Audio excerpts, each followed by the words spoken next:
Good morning students. आज हम history का चैप्टर नंबर 2 यूरोप में समाजवाद और रूसी क्रांति का पार्ट नंबर 8 रीड करेंगे। बोल्शेविक निजी संपत्ति की व्यवस्था के पूरी तरीके से खिलाफ थे, यानी सरकार का नियंत्रण उसके ऊपर होना चाहिए, ऐसा चाहते थे बोल्शेविकों का जो नेता था व्लादिमीर लेनिन। ज़्यादातर उद्योगों और बैंकों का नवंबर 1917 में ही राष्ट्रीयकरण किया जा चुका था, क्योंकि अप्रैल थीसिस की जो डिमांड थी, अप्रैल थीसिस की 3 मांगें थी, उनमें बैंकों के राष्ट्रीयकरण की बात उस टाइम कही जा चुकी थी। उनका स्वामित्व और राष्ट्रीय प्रबंधन सरकार के नियंत्रण में आ चुका था। जमीन को सामाजिक संपत्ति घोषित कर दिया गया था। किसानों को सामंतों की ज़मीनों पर कब्जा करने की खुली छूट दे दी गई थी। शहरों में बोल्शेविकों ने मकान मालिकों के लिए पर्याप्त हिस्सा छोड़कर उनके बड़े मकानों के छोटे छोटे हिस्से कर दिए, ताकि बेघर-बार लोगों को भी वहाँ पर, ज़रूरतमंद लोगों को वहाँ पर रहने की जगह दी जा सके। उन्होंने अभिजात्य वर्ग द्वारा पुरानी पदवियों के इस्तेमाल पर रोक लगा दी। परिवर्तन को स्पष्ट रूप से सामने लाने के लिए सेना और सरकारी अफसरों की वर्दियाँ बदल दी गई। इसके लिए 1918 में एक परिधान प्रतियोगिता आयोजित की गई, इसमें सोवियत टोपी का चुनाव किया गया कि सोवियत टोपी कैसी होनी चाहिए। बोल्शेविक पार्टी का नाम बदलकर रूसी कम्युनिस्ट पार्टी बोल्शेविक पार्टी रख दिया गया।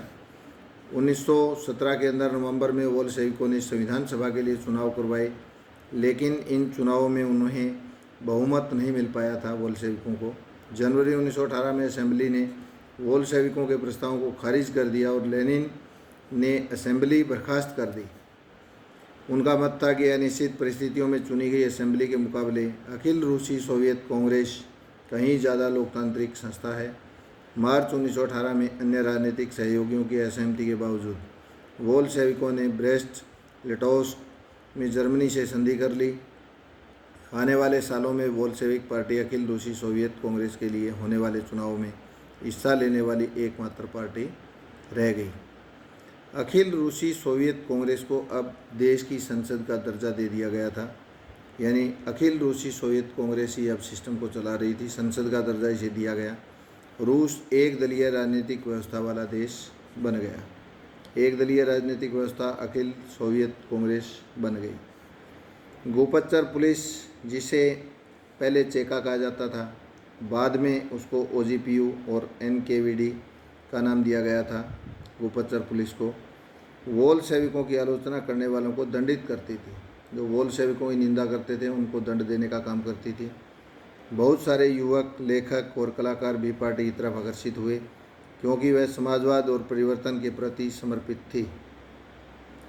अक्टूबर 1917 के बाद ऐसे कलाकारों और लेखकों ने कला और वास्तुशिल्प के क्षेत्र में नए प्रयोग शुरू किए, लेकिन पार्टी द्वारा थोपी गई सेंसरशिप, जो पाबंदी होती है, उसके कारण बहुत सारे लोग पार्टी से मोह भंग कर बैठे थे, यानी मोह भंग हो गया था। गृह युद्ध। जब बोल्शेविकों ने ज़मीन के पुनर्वितरण के आदेश दिए, फिर से बंटवारा करने के आदेश दिए, तो रूसी सेना टूटने लगी, क्योंकि रूस की सेना के अंदर ज़्यादातर सिपाही जो थे वो किसान थे।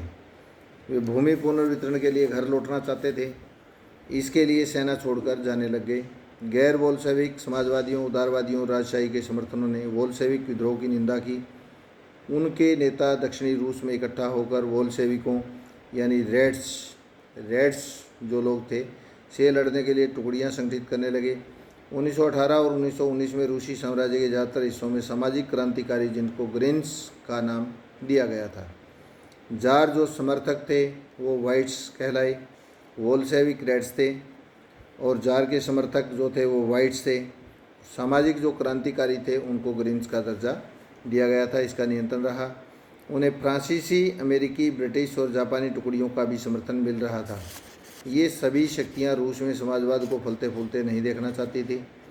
इन टुकड़ियों और बोल्शेविकों के बीच चले गृह युद्ध के दौरान लूटमार, डकैती, भुखमरी जैसी समस्याएं बड़े पैमाने पर फैल गई थी। वाइट्स जो कि जार के समर्थक होते थे, उन जार के समर्थक लोगों में जो निजी संपत्ति के हिमायती थे, उन्होंने ज़मीन पर कब्जा करने वाले किसानों के खिलाफ काफ़ी सख्त रवैया अपनाया था।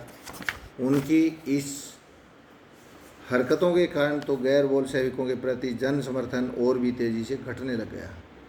जनवरी 1920 तक भूतपूर्व रूसी साम्राज्य के ज़्यादातर हिस्सों पर बोल्शेविकों का नियंत्रण कायम हो चुका था।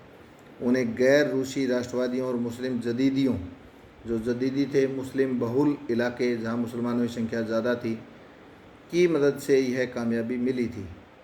जहाँ रूसी उपनिवेशवादी और बोल्शेविक विचारधारा के अनुयायी बन गए थे, वहाँ यह मदद काम नहीं आ सकी थी। मध्य एशिया स्थित खीवा में बोल्शेविक उपनिवेशकों ने समाजवाद की रक्षा के नाम पर स्थानीय राष्ट्रवादियों को बड़े पैमाने पर कत्लेआम किया था। ऐसे हालात में बहुत सारे लोगों को यह समझ में नहीं आ रहा था कि बोल्शेविक सरकार चाहती क्या है। आंशिक रूप से यानी आधे रूप से इस समस्या को निपटने के लिए ज़्यादातर गैर रूसी राष्ट्रीयताओं को सोवियत संघ USSR दिसंबर 1922 में रूसी साम्राज्य में से बोल्शेविकों द्वारा स्थापित किया गया था। राज्य के अंतर्गत राजनीतिक स्वायत्तता दे दी गई थी, यानी स्वायत्तता दे दी गई। राज्य के अंतर्गत वो अपने इलाकों में स्वशासन चला सकते हैं। जो गैर रूसी लोग थे उनको सोवियत संघ के द्वारा दिसंबर 1922 में स्वायत्तता दी गई। लेकिन क्योंकि बोल्शेविकों ने स्थानीय सरकारों पर कई अलोकप्रिय और सख्त नीतियां जैसे घुमंतुवाद की रोकथाम की कड़ी कोशिशें थोप दी थी। घुमंतुवाद जो था, जो लोग इधर उधर घूमते रहते थे उन पर रोक लगा दी थी। इसलिए विभिन्न राष्ट्रीयताओं का विश्वास जीतने के प्रयास आंशिक रूप से ही सफल हो पाए। समाजवादी समाज का निर्माण।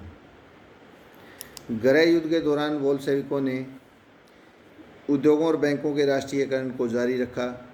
उन्होंने किसानों को उस ज़मीन पर खेती की छूट दी जिसका समाजीकरण किया जा चुका था, जो किसानों को बांटी गई थी। जब्त किए गए खेतों का इस्तेमाल बोल्शेविकों को यह दिखाने के लिए करते थे कि सामूहिकता क्या होती है, एक होकर लड़ाई क्या होती है। शासन के लिए केंद्रीकृत नियोजन की व्यवस्था लागू कर दी गई। अफसर इस बात का हिसाब लगाते थे कि अर्थव्यवस्था किस तरह काम कर सकती है। इस आधार पर वे 5 साल के लिए लक्ष्य तय कर देते थे। इसी आधार पर उन्होंने 5 वर्षीय योजनाएं बनानी शुरू की। पहली 2 योजनाओं 1927 से 32 तक और 33 से 38 के दौरान औद्योगिक विकास को बढ़ावा देने के लिए सरकार ने सभी तरह की कीमतें स्थिर कर दी थी, रोक दी थी। केंद्रीकृत नियोजन से आर्थिक विकास को काफ़ी गति मिली। औद्योगिक उत्पादन बढ़ने लगा। 1929 से 33 के बीच तेल, कोयला और स्टील के उत्पादन में 100% वृद्धि हुई। नए नए औद्योगिक शहर अस्तित्व में आए।